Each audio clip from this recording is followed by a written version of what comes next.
Bonjour à tous. Dans ce webinaire où je présente les optimisations fiscales et sociales du chef d'entreprise. Je me présente dans un premier temps. Moi, c'est Guylaine Dos Santos. Je suis la responsable commerciale et patrimoniale au sein du cabinet ECO. Je représente le cabinet ECO pour la partie d'expertise comptable et ingénierie comptable. ECO Patrimoine pour tout ce qui est conseil en gestion de patrimoine. Et je représente Modus. C'est la plateforme par laquelle vous êtes passé pour vous inscrire en fait au webinaire, qui est aujourd'hui la seule plateforme collaborative dédiée aux conseils aux très petites entreprises. Je vous montre ce petit schéma qui vous présente en fait nos différents domaines d'intervention et vraiment pour vous apporter le meilleur conseil possible. Il faut savoir qu'aujourd'hui, on est à peu près de 50 collaborateurs et on s'occupe d'un peu plus de 1200 très petites entreprises, voilà, de TPE. Voilà. Donc, mon objectif aujourd'hui, ça va être de vous conseiller en matière civile et assurantielle afin de réduire fortement votre imposition fiscale et sociale. Tout ça en vous proposant une prestation comptable qui pourra être gratuite grâce à notre système de parrainage. On va le voir plus tard. C'est un système qui peut être vraiment magique finalement. Ce qui va être important, c'est de ne pas attendre votre bilan pour savoir, pour nous demander comment payer moins d'impôts. Il va falloir le faire quand nous, on va vous préconiser de le faire, puisqu'il y a des optimisations qui se préparent dès le départ et des réductions qui se préparent vraiment en amont. Donc, c'est important. Ça va être nos produits, nos optimisations. Vous allez toujours pouvoir comparer à côté, hein, c'est sûr, mais c'est pas toujours la même chose. Donc, vraiment, ce qu'il faut savoir, c'est que c'est pas combien vous allez payer qui va être important, d'accord? Puisque vous pouvez toujours payer 20 euros hors taxe de moins par mois pour payer 30 ou 40 000 euros d'impôts de plus par an. Donc, vraiment, ce qui va être important, c'est vraiment combien vous allez économiser. OK? Donc, pour information, ce webinaire est enregistré. Demain, vous allez recevoir le replay du webinaire pour reconsulter certaines informations, puisque vous allez voir, je vais peut-être aller vite. Faudra pas cependant hésiter à poser vos questions. Il y a un chat, donc vous pouvez poser vos questions par écrit si vous ne pouvez pas parler. Sinon, n'hésitez pas. Par moment, je vais vous donner des temps de parole, donc il ne faudra pas hésiter à revenir dessus lorsque vous vous en aurez besoin pour avoir des précisions par rapport au sujet abordé. Il ne faudra vraiment pas hésiter, je compte sur vous. Donc, dans un premier temps, je vais vous présenter les différentes optimisations fiscales et sociales du chef d'entreprise et ensuite vous parler du devis de la mission comptable, fiscale et juridique. Donc, vous avez dû recevoir un mail qui se présente comme celui-ci où on vous demande de remplir certaines informations, d'accord? Il y en a certainement certains qui l'ont déjà fait, d'accord? Et d'autres pas. Donc, pas d'inquiétude, les informations que l'on demande, c'est pas un examen, d'accord? C'est surtout pour avoir un maximum de data pour mieux vous conseiller, d'accord? Donc, si vous n'avez pas eu le temps de le faire jusqu'à maintenant, vous pourrez le faire plus tard, il n'y a pas d'inquiétude. Donc, le premier lien que vous avez reçu, c'est la fiche connaissance, d'accord, qui se présente comme celle-ci. On attend une levée de fonds pour améliorer l'UX, mais elle fonctionne déjà très bien. L'idée, c'est de connaître votre société, ok? Ensuite, la fiche patrimoniale. Donc, ça, c'est pour connaître mieux votre contexte, d'accord, et toujours vous apporter le meilleur conseil possible, puisque c'est super important. Et enfin, un troisième lien que l'on a breveté qui va permettre d'accéder au simulateur en temps réel pour comparer les différentes formes de société et voir laquelle est la plus appropriée pour vous. Encore une fois, c'est en fonction de ce que vous allez nous renseigner et vraiment, ça a de l'importance, d'accord? Il faut vraiment nous donner un maximum d'infos pour qu'on puisse justement vous conseiller et vous accompagner. Hop. Et ça, suite à votre tour, je vous envoie une analyse patrimoniale qui va être gratuite, hein, avec la liste des optimisations à mettre en place, avec le devis d'expertise comptable justement. Donc, s'il y a des clients qui assistent au webinaire, qui est possible, hein, vous n'êtes pas concerné par cette fiche justement. Donc, on va commencer par les optimisations fiscales et sociales du chef d'entreprise, que l'entreprise soit créée ou non. Donc, même si votre entreprise est créée, mais pas forcément sous la bonne forme juridique, on verra comment on peut le corriger. OK? Alors, je suis vraiment navrée. Je vais juste devoir mettre pause juste 2 secondes. Ça m'est jamais arrivé.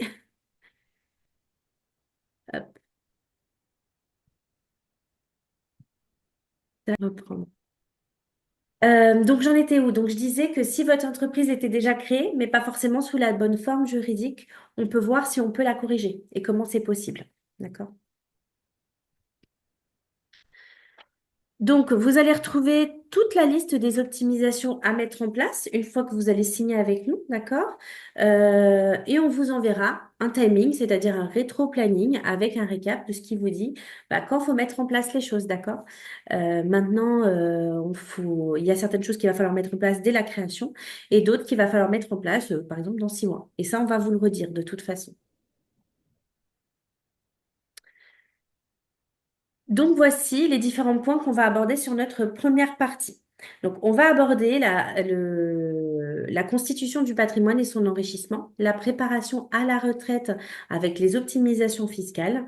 On va aborder également la protection sociale, les régimes matrimoniaux, la transmission et la vente de votre entreprise, les optimisations diverses, le bilan patrimonial et le portage salarial hybride. Donc l'ordre n'est pas forcément logique puisqu'en France, on préfère toujours parler du fiscal d'abord. Mais en réalité, on devrait commencer par le civil. Mais bon, comme c'est le fiscal en général qui vous intéresse le plus, on va commencer par le fiscal. Donc, si la société avec laquelle vous gagnez ou allez gagner de l'argent, elle a de vrais salariés ou de vrais associés, d'accord? Pour éviter bah, les conflits avec vos associés ou que vos salariés profitent énormément de vos optimisations, puisque vous allez voir, elles sont puissantes, bah, dans ce cas-là, on vous conseillera éventuellement de mettre en place une holding avec une société sœur de conseil. On vous expliquera pourquoi de toute façon, hein. On va aborder plusieurs situations. Vous allez voir, il va y avoir plein de croquis. Donc, faudra pas après hésiter à revenir dessus. Et si vous êtes seul, bah, c'est différent, mais vous pouvez toujours défiscaliser sur une société unipersonnelle. C'est possible. Donc, comme vous pouvez voir, si vous êtes dans une situation où vous touchez des indemnités chômage, donc France Travail maintenant, sous forme de rente, il va falloir éviter certains statuts, tels que les statuts TNS par exemple, oublier éventuellement les micro-entreprises, tout ce qui est profession libérale, EURL ou encore SARL si majoritaire. D'accord? On va plutôt partir sur une SASU à l'IS ou à l'IR. On verra pourquoi, on vous expliquera pourquoi. Pour tous ceux qui ont touché France Travail, mais sous forme de capital, bah, pourquoi pas liquider votre société pour toucher le solde restant et recréer une autre. Ça reste autorisé avec certaines tolérances. Et ensuite, le petit schéma que vous pouvez reconsulter en replay hein, pour savoir justement bah, quel statut adopter en fonction de votre situation. Ce qui nous amène aux différentes formes de structures, de sociétés. On va avoir, par exemple, l'entreprise individuelle, donc ce qu'on appelle l'EI, d'accord? Les professions libérales, les auto-entreprises ou micro-entreprises. On va éviter, puisqu'en général, en cas de divorce ou en cas de décès, il y a beaucoup trop d'impôts et de charges sociales, d'accord? Alors après, il y a une exception pour les micro-entreprises avec une micro-fiscale qui peuvent être intéressantes, mais ça, on fera une simulation, on regardera. Ensuite, il y a les autres formes euh, de société. Donc, il va y avoir l'EURL soumis à l'impôt sur société, donc à l'IS. Si vous touchez Pôle emploi sous forme de rente, on va faire quand même attention, puisque si votre stratégie, ça va être de vider votre URL et que le résultat va servir pour votre train de vie, par exemple, acheter votre résidence principale, ce n'est peut-être pas la bonne option. Donc, on va voir pour une SASU, donc contrairement à ce que l'on voit sur Internet. De toute façon, nous, on vous fait toujours une simulation, mais c'est toujours vous qui décidez, hein. Nous, on vous informe et c'est vous qui décidez. Ensuite, vous allez avoir le URL à l'IR, donc impôt sur le revenu. Donc là, on va éviter en général puisque l'intégralité de votre résultat va être soumis à charges sociales. Et 50% des cotisations des charges sociales vont à la poubelle. Enfin, il va avoir la SASU à l'impôt sur société. Pourquoi pas, si vous touchez Pôle emploi sous forme de rente, ok. Mais on se posera la question de qu'est-ce qu'on fait après? Est-ce qu'on reste en SASU à l'IS après le Pôle emploi? Puisqu'il va y avoir 80% de charges sociales sur la rémunération du dirigeant. Donc, on va voir quelle rémunération il faut prendre. Après, il va y avoir la SASU à l'IR, donc impôt sur le revenu. Donc là, c'est un statut hybride que peu de cabinets en France pratiquent, hein. Ce statut va vous permettre de gagner énormément, et encore plus si vous êtes marié avec des enfants. On a plus de 500 clients qui sont dans cette situation et ça peut être intéressant. D'accord? Pourquoi? Bah, je vais prendre un exemple, d'accord, d'un freelance. un freelance parce qu'on en a beaucoup, d'accord, dans nos clients, qui a un chiffre d'affaires de 180 000 euros. Ok. Sur ce chiffre d'affaires, on va déduire les frais généraux, donc, mettons environ 30 000 euros. Ça nous donne donc un résultat de 150 000 euros. Sur ce résultat, vous allez payer beaucoup d'impôts sur le revenu, mais zéro en IS et zéro en charge sociale. Donc, d'un côté, certes, vous avez un revenu important, mais zéro de l'autre. D'accord? Et en plus, il n'y a pas de prélèvements sociaux depuis plus de 20 ans. Donc, finalement, vous allez être gagnant. Et c'est encore plus simple de réduire l'impôt sur le revenu que l'impôt sur société. On va avoir des optimisations sur les deux, mais c'est toujours plus simple de venir réduire l'impôt sur le revenu. Donc, si vous avez de vrais salariés ou de vrais associés, comme je le disais au tout départ, pourquoi pas mettre en place une holding avec une société sœur de conseil? Bah, finalement, pour mettre en place vraiment les optimisations pour vous et non pas pour les autres, ok? Les autres associés ou les autres salariés. Et pour ceux qui ont ou qui vont opter pour une société à l'IS, bah, vous allez avoir le droit à une réduction d'impôt de 25% du montant du capital social souscrit. Donc attention tout de même à ne pas mettre un capital social trop élevé, car ça reste de l'argent qui va être bloqué et qui va rentrer dans le plafonnement des niches fiscales. Donc, vous ne faites rien sans nous en parler avant, d'accord? Et ensuite, un petit schéma qui va pouvoir, qui résume finalement ce que je viens de dire, de pourquoi faire une holding avec une société sœur de conseil. Donc, en synthèse finalement de cette première partie, donc si vous êtes dans la situation où vous touchez Pôle emploi et que vous avez besoin de sortir tout votre résultat, bah, pourquoi pas opter pour une SASU lière. Si vous êtes, si vous touchez Pôle emploi et que vous souhaitez bah, réinvestir votre résultat, bah là, on pourra voir ce qui est le plus intéressant entre une SASU lière ou à l'IS. Si vous n'avez pas de Pôle emploi et que vous souhaitez bah, sortir tout votre résultat, encore une fois, peut-être se diriger vers une SASU lière. Et si vous n'avez pas d'allocation chômage et que vous souhaitez réinvestir votre résultat, bon, vous avez peut-être un peu plus de choix. Vous pouvez très bien opter pour une URL à l'IS avec une holding, d'accord? À voir en fonction de vos projets et de vos besoins. Ce qu'il faut savoir, c'est qu'en France, pour acheter une maison, les banques vont vous demander votre avis d'imposition pour connaître bah, les revenus que vous déclarez. D'accord? Et c'est encore plus le cas avec une SASU à l'IR. Donc, si vous avez besoin bah, d'un revenu pour vivre ou acheter votre résidence principale, votre maison, bah, pourquoi pas partir sur une SASU à l'IR. Si à l'inverse, vous n'avez pas besoin de trésorerie ou très peu, bah, vous pouvez opter sur une SASU à l'IR, à l'IS ou une ERL à l'IS. On vous expliquera toujours pourquoi, de toute façon. Et là, je vais vous montrer un petit schéma que vous allez pouvoir reconsulter lors du replay, qui va vous expliquer pourquoi on s'oriente vers telle ou telle société ou tel régime. Donc, important, ce que vous voyez en bleu, ça va être des optimisations qu'on va venir mettre en place avant impôt sur les résultats et non pas après. Et grosso modo, l'immobilier vient avant et l'assurantiel vient après. La holding pourrait servir à se rémunérer pour prendre un crédit également. Oui, tout à fait. On peut se rémunérer via une holding. Exactement.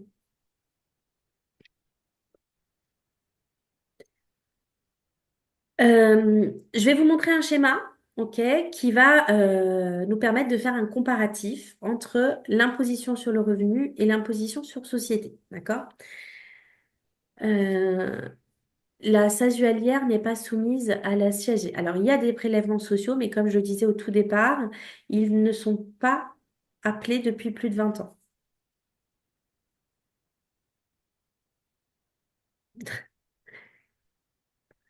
Je pense que j'ai répondu à la question. Donc, comme j'étais en train d'expliquer, donc le schéma que je vais vous montrer va nous permettre de comparer l'IR et l'IS. En général, ce qu'on va trouver plus souvent sur Internet, ça va être des comparatifs entre le URL et la SASU, d'accord?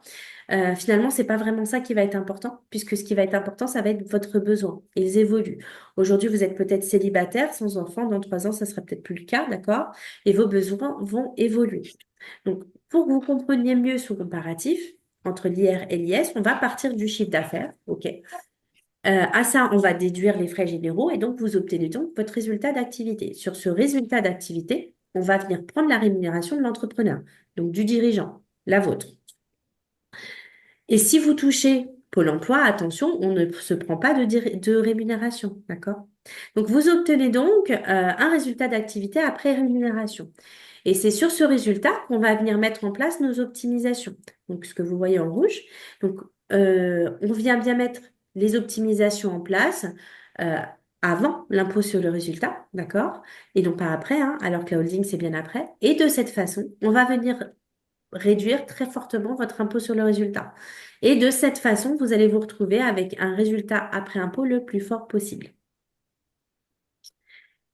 Et en fonction de si vous êtes à l'IS ou à l'IR, voici ce qui se passe. Si vous êtes à l'IS, la partie de gauche, bah pourquoi pas créer une holding pour investir dans d'autres domaines, hein, France, étranger ou immobilier.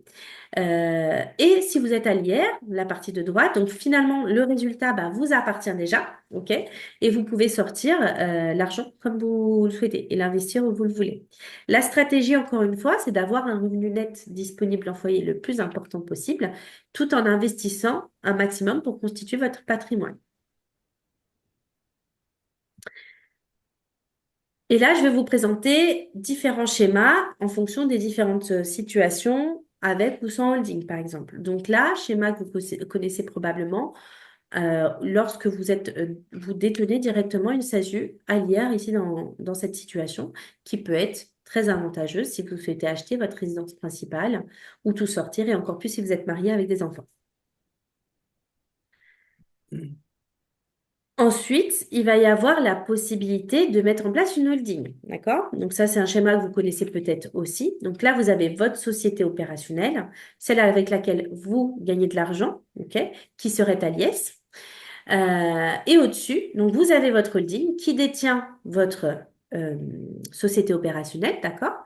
Et qui détient des SCI d'autres sociétés. Et de cette façon, vous allez pouvoir remonter le cash pour financer le reste, d'accord? Et enfin, une autre possibilité un peu hybride, d'accord, qui va être mi-IR, mi-IS, mais là, va falloir vraiment voir combien vous gagnez d'argent et combien vous souhaitez investir, d'accord? Faut pas non plus le créer pour rien. À titre d'exemple, donc vous avez votre société opérationnelle qui va être à l'IR cette fois-ci et non pas à l'IS, d'accord? Qui va dégager de l'argent. Une partie va aller sur la holding à l'IS, ok? De cette façon, vous n'allez pas être imposé sur l'impôt sur le revenu, mais impôt sur société. Ainsi, de l'autre côté, vous allez pouvoir réinvestir dans une SCI à l'IS. Ça va permettre donc de ne pas être imposé intégralement à l'impôt sur le revenu et d'avoir le reste en fonction de votre taux de détention. Là, ici, on a fait 40-60, hein, mais c'est un exemple. Et donc d'avoir le reste qui va arriver chez vous pour vivre ou acheter votre résidence principale. Donc le taux de détention est à déterminer dès le départ. Donc là, j'ai fait 40-60, comme je disais. Après, ça reste à voir. C'est un montage hybride, d'accord? Donc, si vous voyez une différence entre 1000 euros, entre ce montage-ci où vous avez la holding qui détient une partie d'une SASU allière et le montage simple où vous détenez votre SASU allière directement, faut pas non plus vous embêter à créer et à constituer tout ce schéma pour rien, d'accord? Partez sur une SASU allière simple. Ensuite, attention, on ne va pas faire de passage de l'IS vers l'IR. Je m'explique. Il y en a plein qui vont se dire l'IR est pas mal. Mais il faut surtout pas faire de bascule de l'IS vers l'IR comme ça, puisque vous allez risquer une imposition immédiate des plus-values latentes. D'accord? Si c'est votre première année, vous nous le dites, hein, on peut écrire aux impôts pour négocier à passer à l'IR, d'accord, si ça vous intéresse, mais vous nous en parlez avant. Est-ce qu'il y a des questions sur le régime fiscal, social et les formes juridiques des entreprises? Autre de... Pourquoi une détention partielle est avantageuse pour de l'immobilier plutôt que de rester à l'IS? Bah, si par exemple, on est sur... vous êtes marié, vous avez des enfants, vous avez donc des un nombre de parts assez important. Ça peut être intéressant de garder l'imposition sur le revenu pour justement venir réduire votre imposition et toujours détenir des bénéfices à tout moment et de l'autre côté pouvoir réinvestir sur la holding. en fait. Ça va permettre vraiment de pouvoir se dégager des bénéfices à tout moment, d'accord? De pouvoir venir quand même être imposé à votre impôt sur le revenu. Si vous êtes marié, que vous avez des enfants, ça peut être intéressant quand même de garder ce montage-là à cause de ça.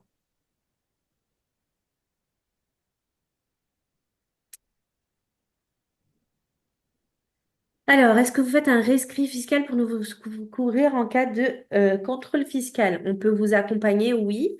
Après, c'est vraiment des appels qui sont pas effectués. Donc, on peut, on peut le faire pour vous couvrir, on peut vous accompagner là-dessus, oui. Juste, il faudra nous le demander. Vous nous faites un petit mail en disant, voilà, est-ce que c'est possible de faire un rescrit fiscal pour ça? Et on vous accompagne là-dessus, sans problème. Est-ce qu'il y a d'autres questions? On peut passer à la suite. Oui?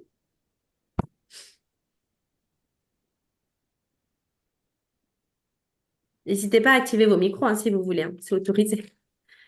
Si on souhaite passer de l'IS vers l'IR, oui.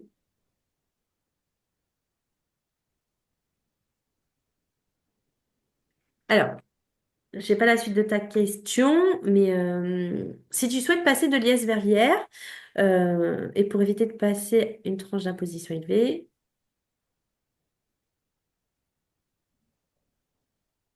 je laisse la question se poser. Est-ce qu'il y a une solution? Si on souhaite passer de l'IS vers l'IR et pour éviter de passer une tranche d'imposition élevée, donc pour éviter de passer une tranche d'imposition élevée sur l'IR et pour payer moins d'impôts, oui, il y a les optimisations qu'on va voir juste après. Voilà. Donc oui, ça fait partie des sujets abordés lors du webinaire, effectivement.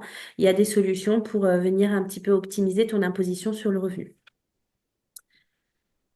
Pour ceux qui n'étaient pas là au tout départ, je ne sais plus. De toute façon, il y a un replay qui va être disponible dès demain que vous pourrez reconsulter ou vous pourrez voir le début ou même reconsulter tout ce que l'on dit.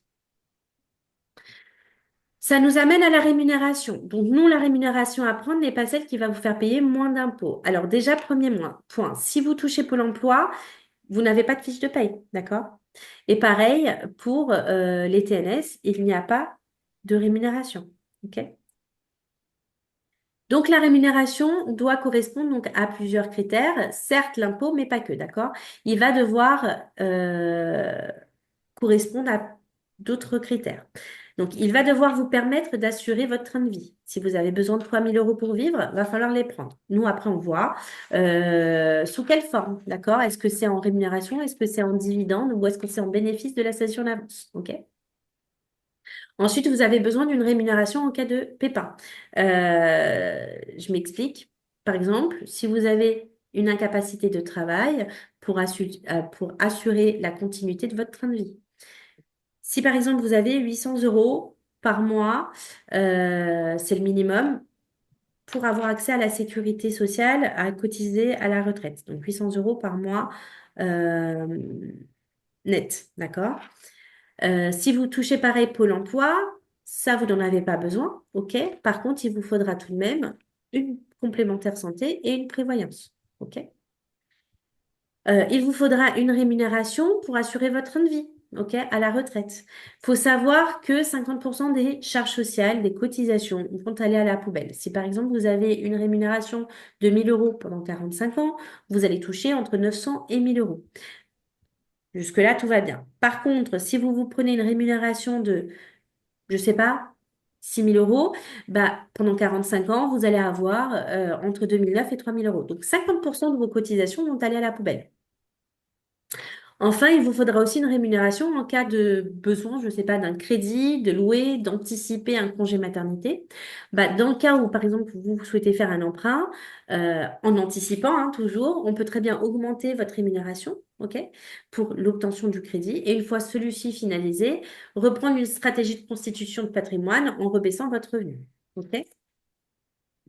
Une fois qu'on a déterminé la forme juridique de la société, le régime fiscal, le régime social, IS ou IR, que vous avez déterminé votre revenu, la question qui se pose, c'est qu'est-ce qu'on fait du reste?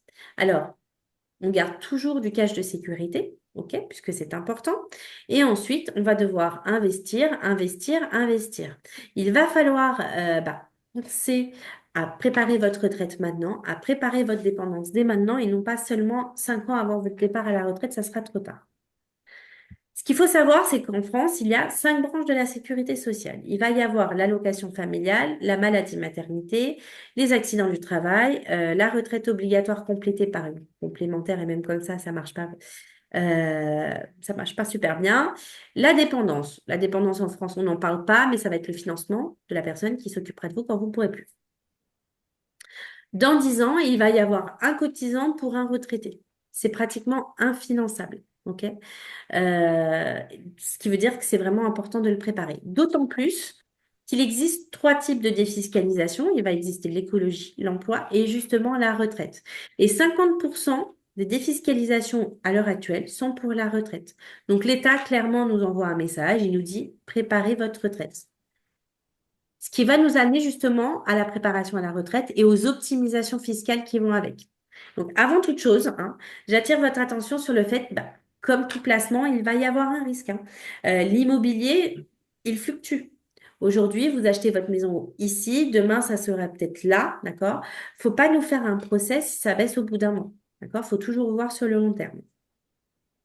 Ensuite, il faut pas non plus aller vers une solution juste à cause de sa fiscalité, ok? Par exemple, un Pinel que vous achetez au fin fond de la France, il sera peut-être très défiscalisant, ok, mais à la fin de la période de défiscalisation, si vous souhaitez le revendre, il sera peut-être invendable. Donc, il ne faut pas faire ça. Il faut toujours allier la bonne fiscalité avec le bon placement. C'est important.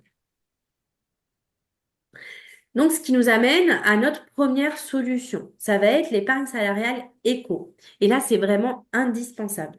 Ça va être une défiscalisation qui va être à court terme. D'accord? Il va falloir mettre en place tout de suite, hein. Et ça va être une défiscalisation qui va vous permettre de défiscaliser 50% du résultat de l'année N en N+1, majoré de 20 000 euros. Et ce jusqu'à 80 000 euros. Je vais reprendre mon exemple de tout à l'heure. Si on a un chiffre d'affaires de 180 000 euros, un bénéfice de 150 000 euros, soit un résultat net après impôt de 120 000 euros, bah c'est sur ces 120 000 euros, vous allez pouvoir défiscaliser 60 plus 20 000, d'accord, soit 80 000 euros en année N plus 1, plus avoir accès à la prime de partage de valeur de 6 000 euros. Donc, quand vous êtes tout seul, bah, ce qu'il faut faire, c'est embaucher un proche, minimum 2 heures par semaine, avec 6 mois d'embauche, d'accord? Si vous avez un enfant de plus de 16 ans, vous pouvez l'embaucher dès maintenant également avec 600 euros bruts par mois et ça lui permettra de bénéficier des avantages d'une carrière longue et de partir plus tôt à la retraite.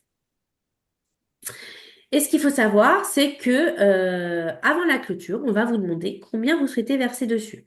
5, 10, 20, 30 000 euros, ce que vous souhaitez. Attention, hein, puisque l'argent va être bloqué pour une durée de 5 ans, avec des possibilités de déblocage anticipé. D'accord? En cas de rachat, en cas d'achat de résidence principale, en cas de travaux rénovation énergétique de votre résidence principale, achat de véhicules électriques, mariage, Pacs, troisième enfant, invalidité, etc. Ce qui veut dire, c'est que si vous placez dessus, d'accord, 30 000 euros, et que dans 2 ans, vous souhaitez acheter, ok? Bah, vous allez pouvoir sortir les 30 000 euros que vous avez investis dessus, net de charge, contrairement à une rémunération classique. OK? Pour mettre ça en place, nous, c'est 500 euros hors taxe uniquement la mise en place du contrat. Ensuite, vous allez avoir l'immobilier. Donc là, c'est une stratégie à long terme, d'accord? Votre locataire va payer l'équivalent de votre emprunt. Ce qui veut dire que si vous avez un loyer 2000 euros. Je reviens sur vos questions tout à l'heure, hein, je vous oublie pas. Donc, si votre emprunt, si vous avez un loyer de 1000 euros, vous avez un crédit de 1000 euros, donc dans cette situation, vous ne gagnez pas de cash, d'accord? Donc, on va pas faire une stratégie pour gagner sur du cash que vous n'avez pas, ok? On va donc plus s'orienter vers une stratégie à l'IS, ok? Donc, par exemple, vous commencez doucement, hein, vous commencez avec un bien à 150 000 euros, dans 2 ans, un bien à 200 000 euros, vous développez progressivement. Les loyers augmentent d'un côté avec l'inflation, le crédit, lui, non. Donc, ça permet que tout s'autogère. Et de cette façon, en plus, les banques vous accompagnent plus facilement. Faut pas commencer tout de suite avec un bien à 1 ou 2 millions d'euros, hein, puisque d'un côté, vous avez peut-être pas les reins assez solides et en plus, les banques aiment pas forcément cette stratégie-là. Donc, on prendra toujours privilégiera plutôt une stratégie à l'IS qui va être en fonction de votre résultat, d'accord? Donc, même si vous faites un faible résultat, mais vous n'allez payer que 15% d'IS, ok? Et vous n'allez pas payer d'impôt sur le revenu ni de charges sociales. Ce qui va m'amener donc au revenu foncier, puisqu'on va éviter en général, donc c'est ce que vous voyez sur mon tableau de gauche, hein, puisque dessus, il n'y a pas d'amortissement comptable et vous allez payer en fonction de votre taux marginal d'imposition. D'accord? Donc, si vous êtes sur une TMI à 30%, vous allez payer 47% d'impôt alors que vous n'avez pas gagné de En cash. webinaire. Non, mais on Donc, y va, on y va. si vous Ouais. souhaitez opter pour une stratégie en direct, optez plutôt pour une location meublée, donc la partie de droite du tableau. Donc attention, hein, puisque vous allez toujours avoir les 47% d'impôt, mais du coup sur un plus faible résultat grâce justement à l'amortissement comptable. Attention tout de même, d'accord, puisque tout ce qui est location courte durée avec le risque de TVA, il y a la loi de finances qui prévoit de réintégrer votre amortissement en cas de vente, d'accord? Donc il y a des petites choses à faire attention. Et en plus, il faut, au-delà de 23 000 euros de revenus déclarés, vous avez 45% de charges sociales, d'accord? Donc privilégiez toujours les montages à l'IS, c'est tout de même mieux. Si vous avez besoin qu'on vous accompagne sur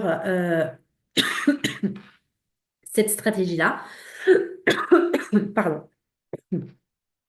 Si vous avez besoin qu'on vous accompagne sur cette stratégie-là, vous nous en parlez. On peut vous accompagner sur la partie montage. On peut également vous accompagner sur la recherche des biens. On passe par Revenu Pierre et Nexity. Et si vous avez besoin qu'on vous accompagne sur le financement, vous nous dites aussi puisqu'on a des partenaires. OK? Je reviens aux questions avant d'aborder le reste. Est-ce que vous proposez également des solutions d'épargne retraite et prévoyance? Oui, justement. On y reviendra au fur et à mesure juste après. Si ce proche est déjà salarié dans une autre entreprise, est-ce qu'il peut quand même lui reverser toute la somme, on peut quand même lui reverser la somme des 6 000 euros. Alors, la prime de partage de valeur est en fonction de son taux de présence, hein, pas forcément les 6 000, mais une partie, oui. En cas de déblocage anticipé ou pas, le montant mis dans ce PER, enfin, plan épargne entreprise, est-il imposable en cas de déblocage anticipé ou pas? Alors non, justement, ça permet si le déblocage anticipe, enfin, déjà, si on débloque au bout des 5 ans, c'est pas imposé à l'IR. OK? Si on débloque avant les 5 ans, en fonction du motif, il peut y avoir une imposition à l'IR, mais toutefois, net de charge, enfin, il n'y a pas de charge dessus, de charge sociale, contrairement à une prime ou à un revenu classique. Je ne sais pas si j'ai été claire. Comment définir la prime de partage de valeur à verser d'un salarié recruté que 2 heures par semaine? La somme de 6 000 euros n'est pas trop vis-à-vis du fisc. Ça, on peut vous accompagner par rapport à ça. Il faut effectivement faire attention en fonction du temps de présence. Tout à fait. Au bout de combien de temps, en tant que gérant, je peux construire un patrimoine immobilier? Alors, en soi, il va avoir la partie théorique. La partie théorique, c'est à partir du moment où ta société dégage un bénéfice, etc., tu peux commencer à constituer ton patrimoine immobilier. Cependant, aujourd'hui, les banques sont très frileuses, donc généralement, elles demandent quand même qu'il y ait, on va dire, un minimum d'ancienneté sur l'entreprise. Pas sur la SCI, parce que la SCI peut être créée tout de suite et la constituer tout de suite. Mais sur l'entreprise, sur la société opérationnelle, ils peuvent te demander une ancienneté. Après, si c'était déjà ton travail avant, que tu as fait du portage, etc., il y a certaines banques qui regardent aussi les situations et qui font vraiment au cas par cas. L'idée, c'est de trouver une banque qui puisse accompagner en fonction de ta situation. Donc, effectivement, en théorie, à partir du moment où ta société dégage un bénéfice, tu peux commencer tout de suite à le mettre en place. Par contre, s'il y a besoin d'un financement derrière, attention, les banques demandent toujours un minimum d'ancienneté de la société. Euh, En général, 3 ans, des fois, au 2 ans, c'est possible aussi. Les biens en location meublée aujourd'hui peuvent-elles passer à l'IS facilement? Si c'est un bien en location meublée à acheter à titre perso, tu peux le passer sur ta société, sur ta SCI. Attention en revanche, puisque il va falloir que ta société, ta SCI te rachète le bien, donc un nouveau financement, et c'est là où certaines banques n'aiment pas trop de l'autofinancement, d'accord, puisque c'est te recréer du cash avec un bien que tu as déjà.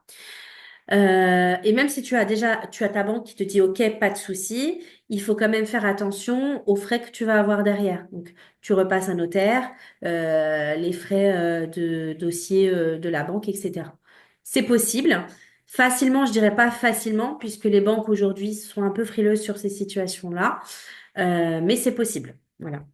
Si on trouve un bien immobilier, vous pouvez nous accompagner en cas de demande de crédit ou c'est uniquement quand on achète chez vos partenaires? Non, on peut vous accompagner. À partir du moment où vous avez besoin, on peut vous diriger vers l'un de nos partenaires, sans souci. Je peux passer à la suite ou il y a encore des questions sur ces deux premiers sujets?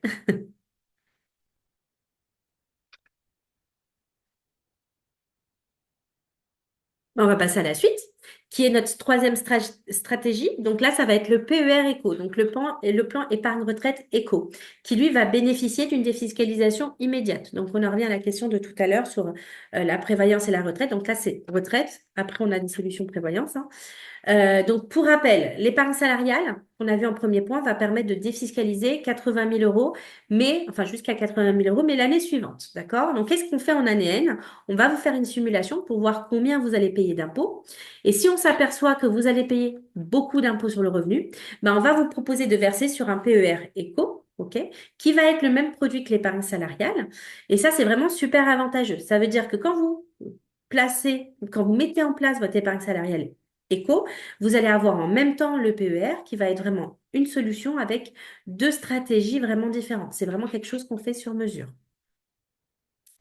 Euh, Si par exemple, vous êtes sur la fameuse tranche de marginal d'imposition à 30%, hein, et que vous souhaitez avoir une réduction d'impôt, si vous versez 30 000 euros, vous allez avoir une réduction d'impôt de 9 000 euros. OK? Et ce qui est encore plus intéressant, c'est que si vous êtes au Pôle emploi, à la fin de vos indemnités, bah, vous allez pouvoir récupérer les 30 000 euros que vous avez versés dessus sans repayer les 9 000 euros que vous avez eu de réduction d'impôt. Donc, ça fait vraiment une rentabilité de plus de 30%. C'est super intéressant. Si vous avez mieux que ça, vous me le dites, hein. Enfin, bah, quatrième stratégie, c'est ce qu'on appelle la Excusez-moi, PRT. je me Oui? permets juste de vous couper de 2 secondes. Oui. J'avais cru comprendre que bénéficiaire de l'ARE, on ne pouvait pas mettre des sous dans un PER pendant qu'on était rémunéré. Alors, c'est pas vous. Alors, vous n'êtes pas rémunéré directement. Déjà, quand vous êtes à l'ARE, vous n'avez pas de Pôle emploi. OK? Non, pardon. Je me mélange. Si vous avez de Non, l'ARE, non, pas de souci. vous n'avez pas de salaire, Ouais, mais vous pouvez quand même placer sur un PER. Ça ne vous empêche pas de placer sur un plan épargne retraite. à travers la société, du coup. La société, oui, tout à fait. Ok. Exactement. Euh, Qu'est-ce que j'allais dire? J'en étais à la quatrième stratégie. Donc, la quatrième stratégie, donc là, ce sont des SCPI. C'est ce qu'on appelle la pierre papier. Les SCPI, c'est quoi? C'est une des sociétés civiles de placement immobilier. Et notre particularité, ça va être le démembrement qu'on va mettre en place. C'est-à-dire que votre société va acheter des SCPI, OK? Elle va placer un panier moyen de 30 000 euros à 2, 3 ou 4% pendant 10 ans. Mais ce qui est super intéressant, c'est que le jour où vous arrêtez votre société et que vous allez récupérer l'intégralité de votre placement net de charges, et comme ça, quand vous allez revendre personnellement, ce sera net d'impôt. OK? Et ça, grâce au démembrement, en fait, hein. Pour ça, bah, nous, on travaille avec Pierre Capital de Swiss Life, qui a été élu meilleur SCPI depuis 2021, meilleur taux de distribution depuis 2017, et avec un taux brut de dividende de 5,17%. Donc, ce qui veut dire que d'un côté, vous défiscalisez, d'accord, et de l'autre côté, vous gagnez de l'argent également. Est-ce qu'il y a d'autres questions sur la préparation à la retraite et les optimisations fiscales qui vont avec? Ou ça va? Désolé, peut-être que vous avez répondu à ma question, mais je n'avais pas de réseau, donc j'ai pas écouté. Moi, je me demandais si sur le PER, du coup, alors je comprends qu'il y a un PER d'entreprise et un PER individuel. Je sais Mhm. pas si on l'a déjà. Sur le PER d'entreprise, je voulais savoir si le montant que je mets dans le PER est soumis à des cotisations sociales ou pas.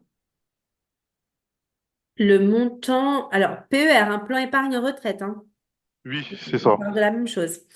Le montant mis dans le PER d'entreprise est-il imposable à l'IR? Non, alors, il n'est pas imposable à l'IR. Alors, Alors, je comprends qu'il n'est pas imposable l'année où je le mets, mais quand je le sors, quand enfin, imaginons, je fais un déblocage anticipé, est-ce qu'il va être réintégré dans ma base imposable d'hier ou pas? alors, tout dépend le motif qu'il y a derrière, puisqu'en fait, quand on place sur un PER, ok, vous avez le droit vous avez une défiscalisation. Donc, comme tout à l'heure, l'exemple, c'est par exemple, je dis, on place 30 000, vous avez 9 000 euros de réduction d'impôt. Donc, ça, c'est la Oui, première chose. Donc, effectivement, si par exemple, au moment où vous allez retirer ces 30 000 euros, vous n'allez pas devoir repayer les 9 000 euros. Par contre, il y a une partie qui va être réimposée euh, selon alors le barème des PER. Je me souviens plus du barème, mais effectivement, il y a une partie qui sera réimposée, puisque c'est soit vous avez le choix quand vous placez sur un PER de faire à titre onéreux ou faire à titre gratuit. Et en fonction de ce que vous choisissez, à la fin, soit on le réintègre, soit on le réintègre pas. Mais en fait, ce qui est d'accord. intéressant, c'est que, par exemple, vous défiscalisez, au moment où vous le sortez, par exemple, vous attendez à la retraite, vous le sortez sans déblocage anticipé, hein, vous le sortez, vous êtes théoriquement sur une tranche marginale d'imposition bien plus basse. Donc, ça va vraiment Oui, permettre d'avoir, quoi qu'il arrive, même si on le réintègre, de sortir sur une tranche marginale d'imposition plus basse. d'accord, je comprends. Ok, je me posais aussi la question de, est-ce que sur le PER, imaginons je décide de verser 10 000 € dans mon PER, Mhm. est-ce que j'ai des cotisations sociales que je paye dessus au moment où je le verse dans le PER? C'est quoi les frais en gros? Est-ce que c'est juste des frais de gestion du PER ou je me retrouve en train de payer par exemple 5 ou 10% de cotisations sociales dessus? Vous Peut-être allez je dis avoir des n'importe frais. quoi. Alors, pour être honnête, je me souviens plus du montant exact. Mais D'accord? de toute façon, je vous ai pas encore fait de compte rendu vous concernant. Vous n'avez Non, pas encore pas rempli vos encore. fiches. Non. Non. En fait, dans mon compte rendu, je remets toutes les informations par rapport à ça. Et dessus, il y aura les détails des frais. Donc, il ne faudra pas hésiter à les consulter parce que je me souviens plus des frais et je ne veux pas vous dire de bêtises concernant les frais. Mais il y en a D'accord. effectivement. Mais je vous remets Ok, de toute façon dans le compte rendu, il y aura le détail des frais dessus. ça marche.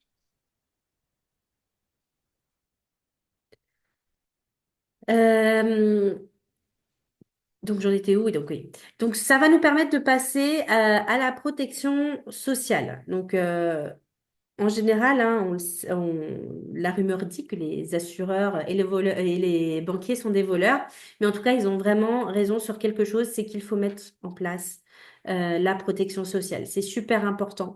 Et d'autant plus si vous êtes travailleur non salarié. D'accord? Il faut avoir une mutuelle santé, il faut avoir une prévoyance, c'est important. Pourquoi? Bah parce qu'on ne sait pas ce qui peut se passer, hein. Donc si par exemple vous prenez Pôle emploi et que vous avez un pépin grave, est-ce que vous avez assez pour vivre jusqu'à la retraite? Euh, il va falloir mettre en place une prévoyance complémentaire qui puisse vous couvrir jusqu'à la retraite. OK? Donc, nous, on va vous proposer de le mettre en place pour ceux qui le souhaitent, qui touchent Pôle emploi, par exemple, ou qui présignent une SASU avec une faible rémunération, une couverture minimum à partir de 3 000 € par mois. Et si quelque chose de grave bah, vous arrive, vous allez pouvoir toucher au moins jusqu'à 3 000 € par mois jusqu'à la retraite. Ensuite, on vous proposera également une RCP, donc responsabilité civile professionnelle. Donc, c'est pas obligatoire, hein, d'accord, du moins pas pour tous les métiers, mais c'est vraiment très fortement conseillé. Ça va couvrir en cas de faute professionnelle, mais aussi en cas de dommage corporel. Donc, si par exemple, vous êtes en clientèle, que vous faites tomber quelqu'un et qui se cache une jambe, qui va payer? D'accord? Est-ce que c'est votre responsabilité civile personnelle qui va intervenir de la maison ou de la voiture? Hein, vous verrez bien que non. Donc, si vous êtes intéressé, pareil, vous nous en faites part et nous, on pourra vous faire un devis. Encore une fois, il faut toujours comparer ce qui est comparable, d'accord? Sur Internet, vous allez trouver plein de devis, plein de tarifs, plein de garanties, mais il faut toujours faire attention. Si vous trouvez un devis à 10 € par mois, ça ne va pas couvrir grand-chose. Ce qui nous amène à un peu de civil, d'accord? Ce qui est très important. Donc, c'est le mandat posthume et protection future. Ça va être du civil. Ça va être notre devoir de conseil, d'accord? On n'y gagne rien. C'est qu'est-ce qu'il arrive à votre compte bancaire en cas de décès ou invalidité, pro ou perso. En fonction de votre régime marital, bah, en cas de décès, la banque bloque tout, d'accord? La succession va durer jusqu'à 2 ans, alors que le fisc, lui, va continuer à se servir. Donc, il faut aller voir le notaire, d'accord? Ça va vous coûter entre 300 et 500 euros. Et lui, il va vous conseiller, il va vous mettre les choses en place, d'accord? Il va mandater la personne qui va faire fonctionner votre compte. Existe-t-il une sorte d'assurance chômage en cas de perte de mission? Non, ça n'existe pas. J'en suis désolée. Du moins pas à ma connaissance. Pourtant, ça fait quelques années que je pratique l'assurance, mais plus de 15 ans, mon Dieu. Non, ça n'existe pas.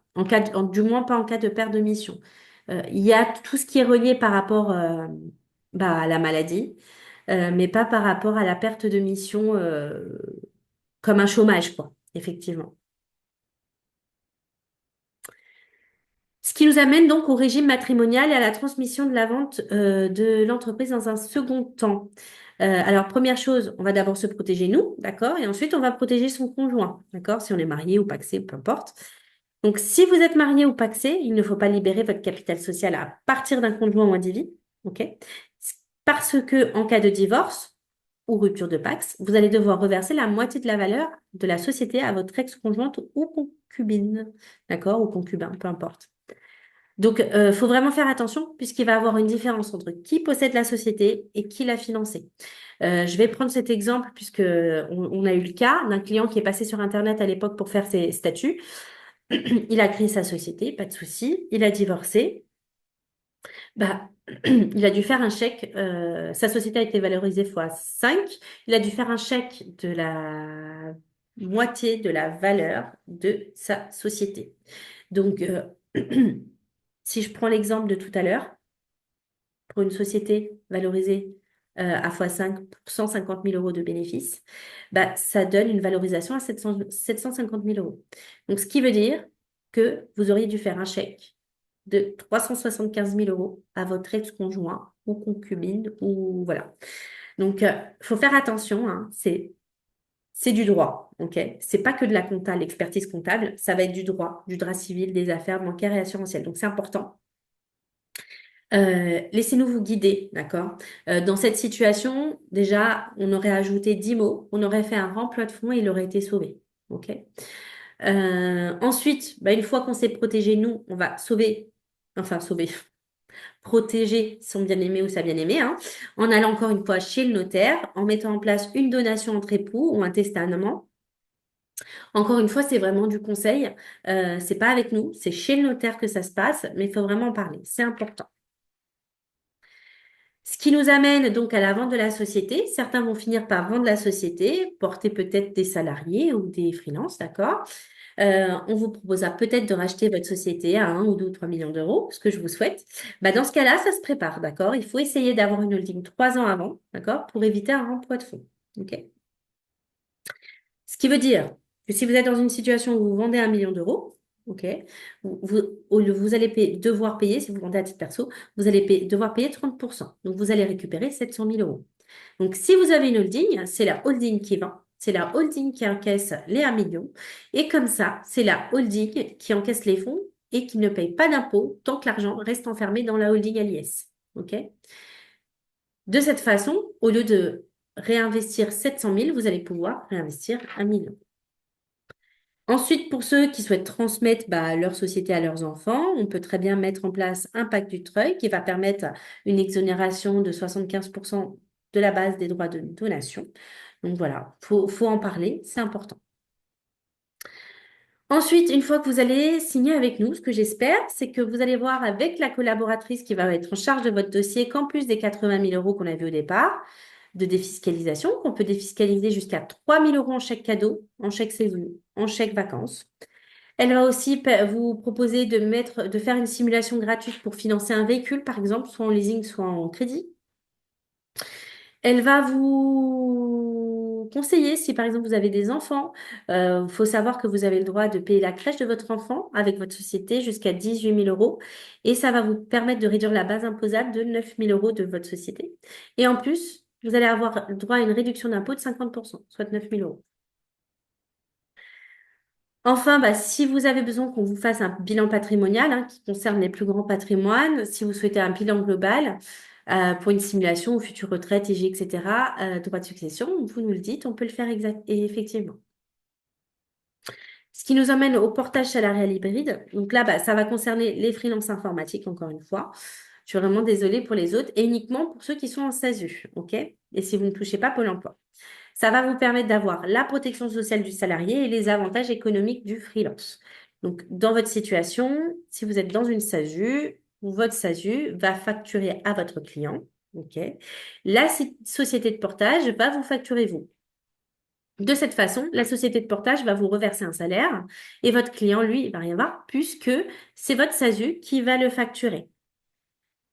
Donc, ça va nous permettre d'allier les avantages du salarié et du freelance, de cotiser au Pôle emploi, à la retraite, obtenir un prêt plus facilement. Ça peut répondre, si Thierry, tu es dans une situation où tu es freelance, ça peut répondre éventuellement à un besoin que tu peux avoir.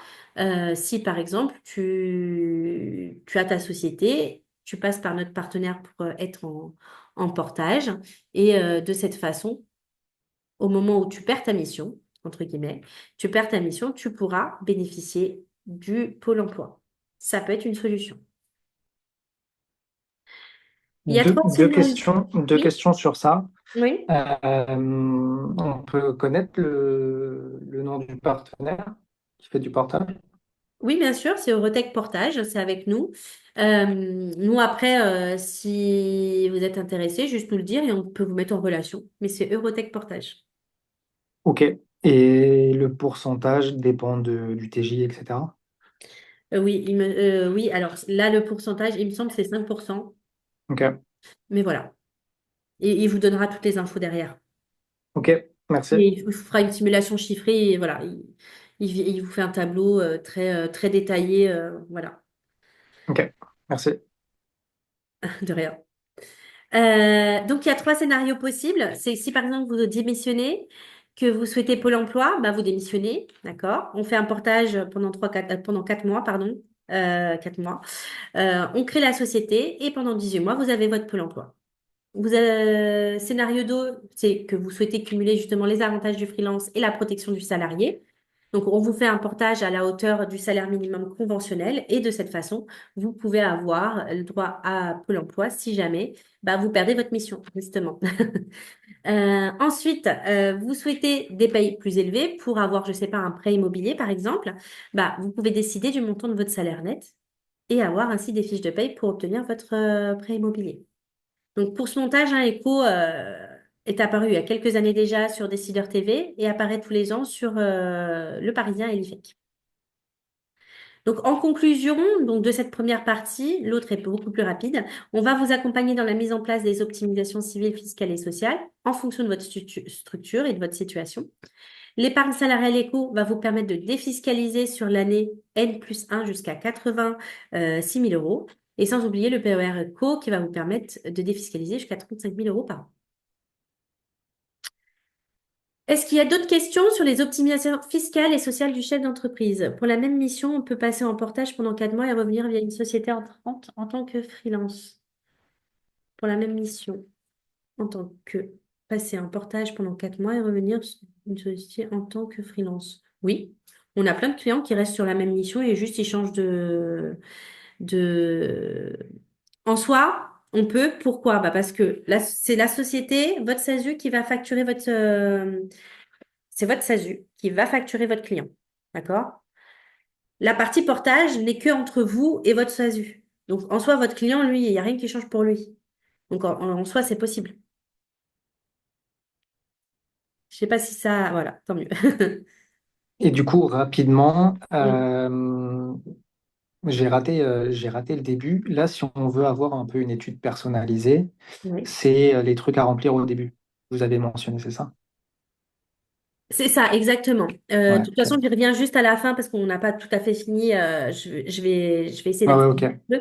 Mais oui, effectivement, il faut remplir les petites fiches qui vont me permettre de pouvoir faire vraiment une étude personnalisée par rapport à votre situation, par Ok. rapport à votre contexte, puisqu'il y a plein de choses qui rentrent en ligne de compte. Faut pas s'étonner, comme j'ai l'habitude de dire, il y a une partie sur l'entreprise, une partie personnelle, puisque c'est vraiment un contexte général qui va nous permettre de faire les préconisations, autres que sur l'entreprise, mais également sur la partie fiscalité. Et comme ça, effectivement, après, je fais l'étude avec toute la liste de nos préconisations. Ok, c'est noté. Ce n'est pas ce qu'une société m'a dit. Alors, attendez, hop. Touk, touk, touk, touk. Mon client m'a dit, si tu bascules au portage, tu ne pourras pas rebasculer via ta SASU sur la même mission. Ah oui, mais parce que là, en l'occurrence, lui, il parle de portage en direct via lui. Moi, je parle, tu as ton client, tu le factures avec ta SASU. Ton client, lui, il voit rien. D'accord? Puisque toi, tu es en portage, c'est entre ta SASU et la société de portage. Donc, ton client, là, dans ta situation, ta mission, elle est avec ton client, entre ta SASU et ton client. Donc, ce qui veut dire que ton client, lui, il voit rien. Tu restes toujours en mission au sein de ta SASU. D'accord? Donc, c'est la société de portage qui te porte, toi, via ta SASU, qui va faire le nécessaire. Mais dans cette situation, c'est parce que le montage est fait différemment. C'est tu as ton client, tu as la société de portage et tu as ta SASU. Et en général, c'est dans ce sens-là. Là, non, c'est tu as ton client, tu as ta SASU et tu as la société de portage. Donc ça change rien. Tu peux être passé en portage sans que ton client ne le sache, puisque c'est toujours ta SASU qui le facture en fait. Ton client n'intervient pas sur le portage. J'avais une question. Étant donné que je suis au chômage et que je viens de créer ma SAS, j'ai donc le droit à l'ACRE. Quelle est la véritable exonération fiscale que j'ai dans ma société? De plus, si un associé s'ajoute plus tard, de plus, si un associé s'ajoute plus tard, la société peut-elle bénéficier de l'ACRE grâce à lui? Alors, je suis au chômage et je viens de créer ma SAS, ok? J'ai donc droit à l'ACRE. Quelle est la véritable exonération fiscale que j'ai dans ma société? Donc, tu vas avoir le droit à une exonération des charges sociales. OK, donc tout dépend, mais voilà, c'est ça ton exonération. D'accord? C'est pas la RCE que tu as, donc c'est l'ACRE, donc c'est une exonération des charges sociales. Donc c'est ça, ta véritable exonération. Faut bien être d'accord, hein, c'est l'ACRE et pas la RCE. D'accord? Parce qu'il y a deux choses différentes, hein. La RCE, c'est un capital que tu as un peu comme les ARE, mais sous forme de capital. L'ACRE, c'est une exonération que tu vas avoir. De plus, si un associé s'ajoute plus tard, la société peut-elle bénéficier de l'ACRE grâce à lui après? Alors là, j'ai un doute, je ne veux pas dire de bêtises. Parce qu'il y a une histoire de création. Après, il y a une histoire de rachat de parts. Donc, normalement, il y a le droit puisqu'il rentre dans l'entreprise et c'est ça qui fait foi. Mais à vérifier. Je préfère pas donner de certitude concernant ce deuxième point, puisque je sais qu'il y a une histoire de délai, etc. En théorie, je dis oui. La société peut en bénéficier. Après, je veux quand même, voilà, je préfère vérifier. Donc, n'hésite pas à me poser la question sur ou WhatsApp ou par mail, que je puisse y revenir après le webinaire. Comme ça, je te fais un retour là-dessus. Ilham, je sais un... Ok. Mais alors, tu me fais juste un petit WhatsApp ou un petit mail en me disant, voilà, je suis intéressée par le portage. Et comme ça, je te renvoie vers la personne qui s'en occupe. Je vais essayer d'aller vite pour ne pas vous garder trop longtemps, que vous ayez le temps de déjeuner, etc. Donc, on va passer au devis, d'accord? Comme je disais au tout départ, il faut savoir que grâce à notre système de parrainage, vous pouvez gagner jusqu'à 300 euros sur votre compte personnel par client tous les ans. Je m'explique. Vous nous apportez 10 freelances qui restent clients et qui payent, bien sûr. Bah, vous allez pouvoir gagner chaque année 3000 euros sans rien faire. Donc, d'un côté, vous avez votre compta qui est payé et en plus, vous gagnez de l'argent. Notre plus gros apporteur d'affaires gagne plus de 1000 euros par mois grâce à ce système. Euh, Ça, c'est le mail que vous avez reçu avec le lien, d'accord? Ensuite, vous allez recevoir dans votre compte rendu un lien pour activer votre compte de parrain. À gauche, c'est pour ajouter votre compte de parrain. Ensuite, pour rajouter un Ça se passe à droite avec un lien qui vous appartient, que vous pouvez envoyer à qui vous voulez ou sinon mettre juste les coordonnées. C'est peut-être pour ça un jour que je vous ai appelé d'ailleurs. Ensuite, vous allez être informé de la suite quand la personne a signé. Et tous les 16-17 du mois, vous allez avoir un reporting qui va vous indiquer un montant avec vos bonus. Ce qui va nous mener au budget de la mission comptable, fiscale et juridique. On va faire une mission d'expertise comptable complète, d'accord? Je sais qu'en général, quand on est des petites boîtes, on se dit, bah, le risque est plus faible. Mais nous, on fait vraiment une mission complète. C'est quoi? C'est pas juste la saisie de facture pour saisir un bilan. Ça va être la tenue de la comptabilité, ça va être le bilan, le compte de résultat, l'alias fiscal, des déclarations périodiques, l'IS, l'IFU, la TVA l'alias fiscal, le dossier d'ordre aux experts comptables et le juridique annuel d'approbation des comptes. D'accord? C'est important de le savoir. Euh, et ce, quel que soit le nombre d'heures passées sur votre dossier, il y a une moyenne qui a été établie de 35 euros de l'heure hors taxe seulement, d'accord, en termes de facturation. C'est pas grand-chose quand on voit qu'il y a énormément de boulot derrière, ok? Il faut savoir que chaque client a plus de 170 échéances et ça demande vraiment beaucoup de travail. Donc, on ne peut pas facturer ça uniquement 1 euro de l'heure quand on voit tout le travail qu'il y a derrière. Ce qui nous amène au tarif, d'accord? Pour les SASU et les EURL, le tarif commence à 2000 euros hors taxe par an, d'accord? Incluant tout ce que je vous ai cité et tous nos conseils en optimisation et peu importe le nombre d'heures. Pour une EI, donc entreprise individuelle ou les professions libérales, le tarif est de 1880 euros hors taxes par an. Les holdings, en fonction de si elles sont simples ou mixtes, c'est entre 1050 ou 2000 euros hors taxes par an. Les SCI, si vous n'êtes pas client, c'est 1050 euros ou 650 euros, d'accord? Pour les micro-entreprises, là, c'est un tarif de 500 euros hors taxe par an. Et pour toutes les autres entreprises, bah là, ça va être sur devis, voilà, après remplissage des fiches. Qu'est-ce qu'il faut savoir? C'est un tarif pour une année vraiment complète de comptabilité, donc sur 12 mois, d'accord? Pour les mois non effectués, si vous êtes sur moins de 12 mois, bah, il faudra enlever la compta et la TVA. On va pas juste diviser par 12 le tarif, ok? On va enlever compta et TVA, ok? Pourquoi on ne divise pas juste par 12? Parce qu'il y a le bilan, le compte de résultat, les annexes et les liasses fiscales. Ensuite, si vous avez besoin d'un bulletin de paye, c'est 30 euros le bulletin de paye, 100 euros le contrat de travail. Si vous voulez passer par nous, on va vous faire dans un mail de présentation, on va évoquer plein de documents importants. Et là, ça va être vraiment notre rôle, hein, d'accord, de vous accompagner, de vous dire ce qu'il faut. D'accord? On va pas juste faire la paye juste pour, sans vous dire tout le reste, ok? On va vous dire tout ce à quoi il faut penser. Médecine du travail, OPCA, etc. Le paiement, lui, se fait par prélèvement mensuel, ok? Donc, tous les 28 du mois.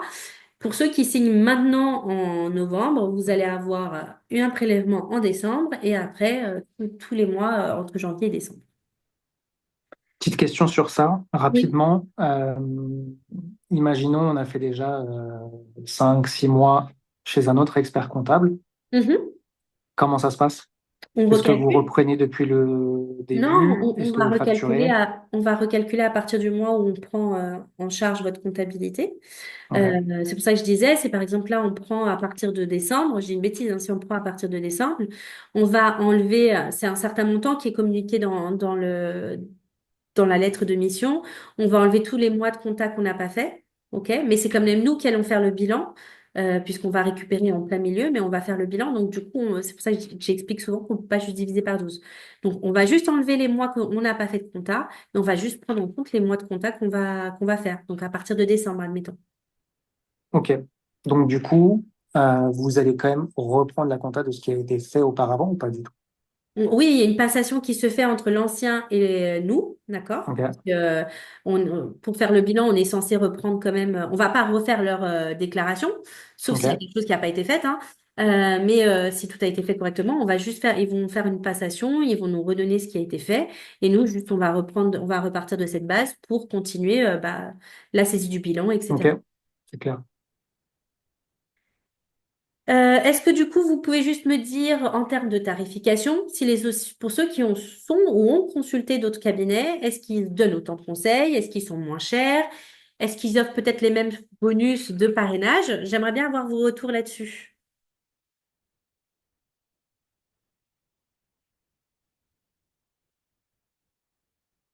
Non, vous voulez pas me faire de retour. Non, enfin, j'ai pas de problème pour faire un retour, mais Non. euh, en termes de parrainage, je crois que c'était une mensualité offerte euh, par parrain. Et en termes de conseils, etc., c'est plus si moi je pose des questions. Voilà, c'est pas vraiment proactif, quoi. D'accord. Ok, merci Bonjour, pour ton retour. excusez-moi. Moi, j'ai une autre question par rapport en fait aux outils que vous utilisez pour faire la comptabilité et pour recenser tous les documents que nous Mhm. transmettons normalement comptables. Je voulais juste savoir, est-ce que vous avez des outils que vous avez développés uniquement pour vous ou vous Oui. utilisez d'autres comme Penny ou Alors nous, Make? on passe effectivement par Modus, donc, qui est notre plateforme informative. Via cette plateforme, donc vous retrouvez déjà toute la liste effectivement des optimisations. Il y a plusieurs onglets et en fait sur le dashboard, donc sur votre page d'accueil, vous allez avoir tous les mois un comment dire un listing de documents à fournir, d'accord? Donc il suffit de passer par là pour transmettre vos documents. Soit vous attendez d'avoir cette fameuse tâche dans votre dashboard, soit sinon vous pouvez le faire vous au fur et à mesure en disant ajouter un document, une note de frais, une facture, peu importe. Donc tout se passe via cette plateforme-là, en fait. Donc que ce soit les documents, vous pouvez aussi saisir vos factures via Modus. Quoi d'autre? Vous allez avoir donc la liste des optimisations via Modus. Donc tout passe via Modus. Donc c'est notre plateforme que l'on a développée, qu'on a brevetée, qui est notre plateforme à nous Eco. Effectivement. Il y a une application mobile ou pas? Alors, c'est une application mobile web, je précise, d'accord? C'est pas l'application classique, voilà, ou qui est spécifique, mais on peut la mettre effectivement en application mobile. Mais c'est une application mobile web. Je sais pas si je me fais comprendre par rapport à Ouais, ça. à utiliser depuis le navigateur, quoi. Exactement. Mais Ok. c'est possible. Et ça fonctionne. Euh, On peut uploader les documents oui, tout depuis le à fait. téléphone. Exactement, ouais. Ok. Ces forfaits incluent les points mensuels avec le comptable. On y vient justement. Je fais un point là-dessus juste après, d'accord, sur cette question. Donc, pour nous rejoindre, comment faire? Bah, c'est très simple. Si vous êtes déjà engagé, bah, tout dépend de votre préavis, d'accord? Donc, soit au bout de 10 jours et vous nous rejoignez au bout de 10 jours, 3 mois, vous nous rejoignez au bout de 3 mois. S'il y a des optimisations à mettre en place rapidement, bah, vous n'hésitez pas à signer quand même parce que ça peut être intéressant dès le départ. Si votre cabinet refuse et que vous ne partiez qu'au 1er janvier, par exemple, bah, vous signez avec nous pour 2025 et on voit si on peut mettre certaines optimisations en place dès maintenant. Comment on fonctionne? Et on y vient sur ta question justement. Bah, on fonctionne avec des conseils en amont. Très important, c'est aucune question n'est bête. Ce qui est bête, c'est pas d'en poser. Je m'explique. Cette personne vont suivre votre dossier jusqu'à cette personne. Vous allez avoir en premier lieu l'expert comptable, le manager, le chef de mission et votre collaborateur. Éventuellement, un chargé de paie, un conseiller en gestion patrimoine, un chargé de formalité. En général, ça va te faire de nous qu'on est assez réactif, donc il ne faudra pas hésiter à nous poser toutes les questions avant d'agir. Déménagement, mariage, divorce, etc. OK? Euh, Cession de part aussi. Pourquoi la cession de part? Parce que si par exemple vous souhaitez céder vos parts, on a eu le cas d'un client qui a voulu céder ses parts. On lui a dit attention, faut créer une holding. Bah, comme je le dis au tout départ, hein, si vous souhaitez vendre ou céder vos parts, il faut créer une holding, d'accord, pour éviter certaines choses et il faut valoriser les titres. Il a tout fait lui-même. Il a eu quelque temps après un contrôle fiscal, ok? Il avait vendu pour la moitié de son capital social. Il avait un capital social de 1000 euros. Il a vendu 500 euros, alors que l'administration fiscale a valorisé sa société fois 7 à partir de son bénéfice.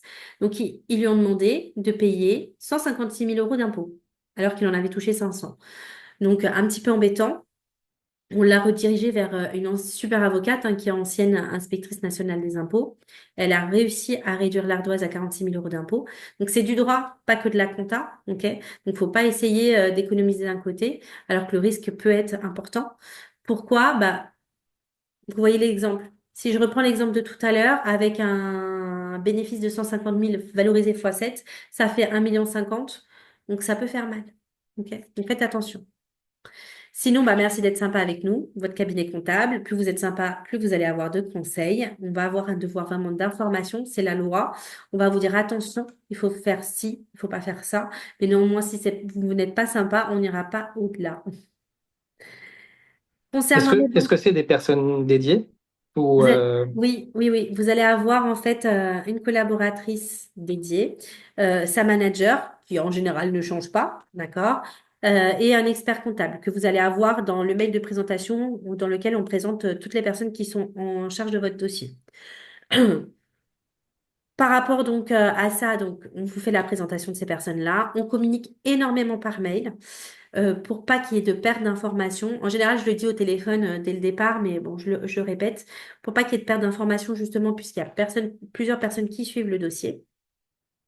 Donc, pour éviter la perte d'informations, pour qu'il y ait des traces écrites, c'est important pour vous, c'est important pour nous, d'accord? Concernant les points mensuels, alors, on ne fait pas de points mensuels en général. Si vous souhaitez faire un point parce que vous êtes perdu au niveau de votre compta, etc., bah, il faudra le demander, mais notre moyen privilégié de communication reste le mail. Ok?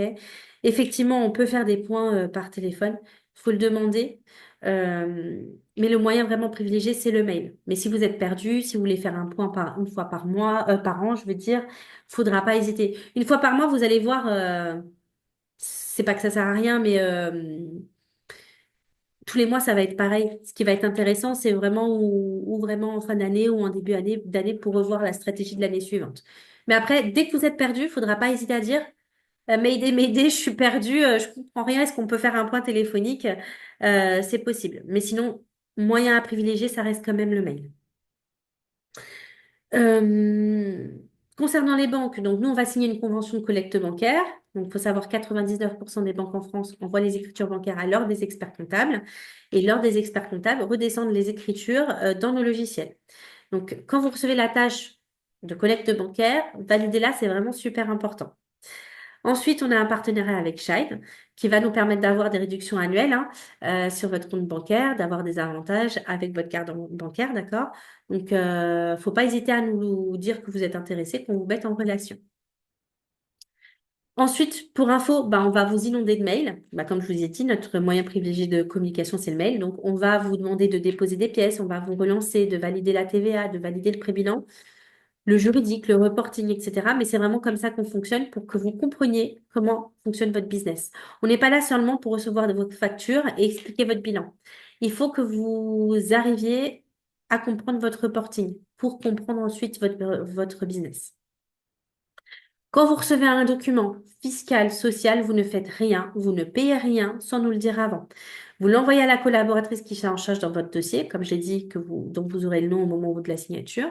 Et elle va vous dire, bah, ça on met à la poubelle, ça on va payer, ça on fait rien, c'est déjà payé, ça on va garder, ça il faut que je vérifie le montant. Donc, dès que vous recevez pareil une mise en demeure, vous paniquez pas tout de suite, hein. D'abord, vous lui envoyez, elle se renseigne. Ok, l'administration fiscale peut se tromper. Donc, elle se renseigne et ensuite, elle vous tient au courant. Ensuite, bah, on vous communiquera toutes les informations relatives à votre déclaration d'imposition. OK? Comme je disais tout à l'heure, vous allez avoir accès à 24 heures sur 24 à tous vos documents comptables, fiscaux, sociaux, juridiques. D'accord? Vous allez avoir accès à tout sur PC ou mobile via l'application web, par exemple. Donc, on attend une levée de fonds pour améliorer l'UX, mais ça fonctionne déjà très bien. Ça se présente comme ça, toute la liste des documents, tout ce que vous voyez, ça se présente de cette façon-là. Vous allez avoir également accès à votre balance, à votre grand livre, à votre reporting. Donc là, on va vous inviter à remplir les colonnes en vert tous les mois pour savoir où est-ce que vous voulez aller, pour que vous puissiez avoir nos conseils en optimisation, justement. Pour ceux qui n'ont pas encore créé leur société, on pourra vous guider dans la date d'inscription chez France Travail, la rédaction des actes. On vous dira quand déposer le capital social à la banque. On vous dira quand immatriculer la société. OK? Si vous souhaitez passer par nous pour l'immatriculation de la société, c'est 600 euros TTC pour la Chambre des commerces, 800 euros pour les holdings qui sont créés après filiale. Si la holding est créée avant filiale, c'est 600 euros TTC. Et pour les métiers qui sont enregistrés à la Chambre des métiers, c'est 900 euros TTC. OK? Encore une fois, vraiment attention aux formalités. Donc, en conclusion, remplissez bien vos fiches, vous faites au mieux. Vous remplissez bien, pareil, le prévisionnel, puisque c'est à partir de ça que je me base pour faire la simulation. OK? Les informations perso, le foyer, situation, enfant, revenus du conjoint ou de la conjointe. OK? Super important. Et dès que vous avez tout rempli, si vous êtes pressé, vous m'envoyez un WhatsApp. Sinon, de toute façon, moi, dès le lendemain, je le sais. Et comme ça, dès que c'est rempli, je peux vous envoyer votre compte rendu avec mes préconisations, le devis. Faudra pas hésiter à répondre répondre, à cliquer sur l'onglet répondre. Euh, et comme ça, posez vos questions entre chaque paragraphe, puisque vous allez voir, le compte rendu est quand même assez dense, ok?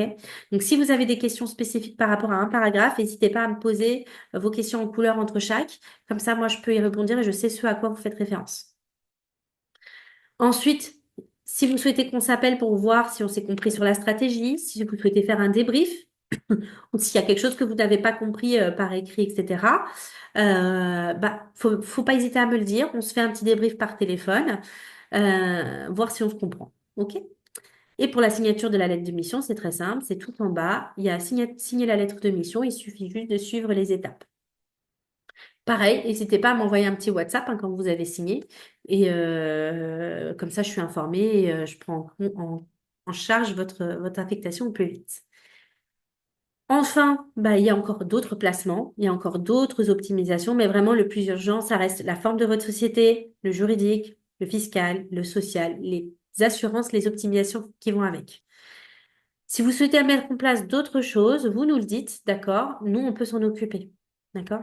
Est-ce qu'il y a d'autres questions sur tout ce qui a été vu ou est-ce que tout est clair? J'ai énormément dépassé aujourd'hui.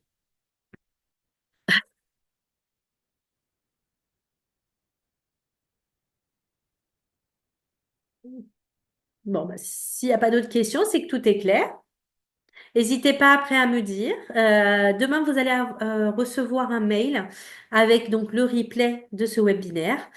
Faudra pas donc hésiter à vous y abonner. Donc là, c'est un peu redondant. C'est souvent les mêmes des webinaires de présentation des optimisations.